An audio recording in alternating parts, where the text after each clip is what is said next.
ಸಾತ್ಯಕಿಯ ಕೃಪೆಯಿಂದ ದೃಷ್ಟದ್ಯುಮ್ನನಿಗೆ ದ್ರೋಣನ ಹಿಡಿತದಿಂದ ಮುಕ್ತಿ ದೊರಕಿದಂತಾಯಿತು. ದ್ರೋಣ ದೃಷ್ಟದ್ಯುಮ್ನರ ದ್ವಂದ್ವ ನಡೆಯುತ್ತಿದ್ದ ಸ್ಥಳಕ್ಕೆ ತಕ್ಷಣವೇ ಬರುವುದಕ್ಕಾಗದಿಷ್ಟು ದೂರವಿದ್ದ ಕೃಷ್ಣಾರ್ಜುನರು ಇದನ್ನು ನೋಡಿ ಆನಂದದಿಂದ ಸಂತೋಷಪಟ್ಟರು. ಇತರ ಕೌರವ ವೀರರೊಂದಿಗೆ ಹೋರಾಡುತ್ತಿದ್ದ ಅರ್ಜುನನು, ಕೃಷ್ಣ, ಸಾತ್ಯಕಿಯ ಕಾರ್ಯದಿಂದ ನನಗೆ ತುಂಬ ಸಂತೋಷವಾಗಿದೆ ಎಂದನು. ನೋಡು, ಸಮಯ ಬಿದ್ದರೆ ಗೆಳೆಯನಿಗೆ ಸಹಾಯ ಮಾಡುವುದಕ್ಕೆ ಸಾಧ್ಯವಾಗುವಂತೆ ಕುಶಲತೆಯಿಂದ ಹೇಗೆ ತನ್ನ ರಥವನ್ನು ಅವನ ಹತ್ತಿರದಲ್ಲೇ ಚಲಿಸುತ್ತಿರುವನು. ಅವನು ನಮ್ಮೆಲ್ಲರಿಗೂ ಪ್ರೀತಿಪಾತ್ರನಾಗಿರುವನು ಎಂದನು. ಅಷ್ಟರಲ್ಲಿ ದೃಷ್ಟದ್ಯುಮ್ನನ ಬಳಿಯೇ ಸುಳಿದಾಡುತ್ತಿದ್ದ ಸಾತ್ಯಕಿಯನ್ನು ಪದ್ಧತಿಯಂತೆ ಕೌರವರು ಎಲ್ಲ ದಿಕ್ಕುಗಳಿಂದಲೂ ಸುತ್ತುವರೆದರು. ಋಷಿಗಳು ಕೆಳಗಿಳಿದು ಬಂದು ಅಷ್ಟೆಲ್ಲ ಹೇಳಿದರೂ ಮಗ ಸತ್ತನೆಂಬ ಮಾತಿನಿಂದಲೂ ದ್ರೋಣನು ಧೃತಿಗೆಡದೆ 16 ತರುಣನಂತೆ ಹೋರಾಡತೊಡಗಿದನು. ಈಗಾಗಲೇ 24,000 ಕ್ಷತ್ರಿಯರನ್ನು ಕೊಂದಿದ್ದರೂ ತೃಪ್ತನಾಗದೆ ಇನ್ನೂ ಸೈನ್ಯವನ್ನು ಕೊಲ್ಲುತ್ತಲೇ ಹೋದನು. ಕ್ರೋಧದಿಂದ ಬುದ್ಧಿ ಕೆಟ್ಟು ಪುನಃ ಬ್ರಹ್ಮಾಸ್ತ್ರವನ್ನು ಅಭಿಮಂತ್ರಿಸುವುದಕ್ಕೆ ಅಣಿಯಾದನು.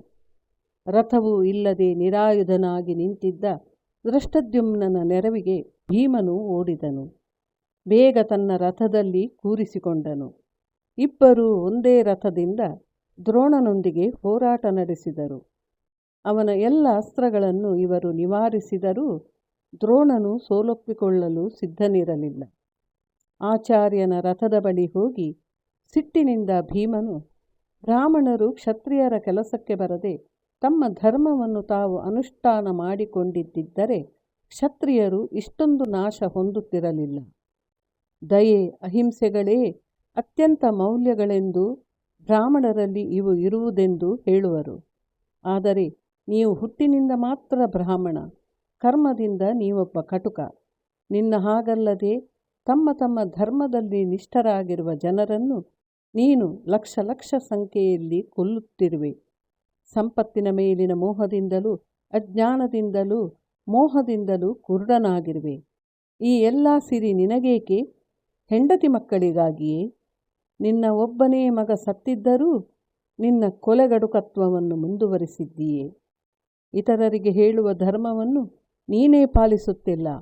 ನಿನಗೆ ನಾಚಿಕೆಯಾಗುವುದಿಲ್ಲವೇ ಎಂದು ಹೇಳಿದನು. ಪದ್ಮವ್ಯೂಹವನ್ನು ರಕ್ಷಿಸಿಕೊಂಡಿದ್ದಾಗ ಹೇಳಿದಂತೆಯೇ ಭೀಮನು ತನಗನಿಸಿದ್ದನ್ನು ನೇರವಾಗಿ ಹೇಳಿಬಿಡುವ ಸ್ವಭಾವದವನು. ಅವನ ಮಾತುಗಳಿಂದ ಯಾವಾಗಲೂ ದ್ರೋಣನಿಗೆ ನೋವಾಗುತ್ತಿದ್ದಿತು. ಆದರೆ ಇಂದು ಅವನ ಮಾತುಗಳು ನಿಜವೆಂದೆನಿಸಿದವು. ತನ್ನದೇ ತಪ್ಪೆಂದು ದ್ರೋಣನಿಗೆ ಮನವರಿಕೆಯಾಯಿತು.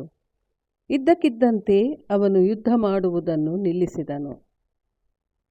ಮುಂದಿನ ಭಾಗದಲ್ಲಿ ದ್ರೋಣಾಚಾರ್ಯನ ಮರಣ.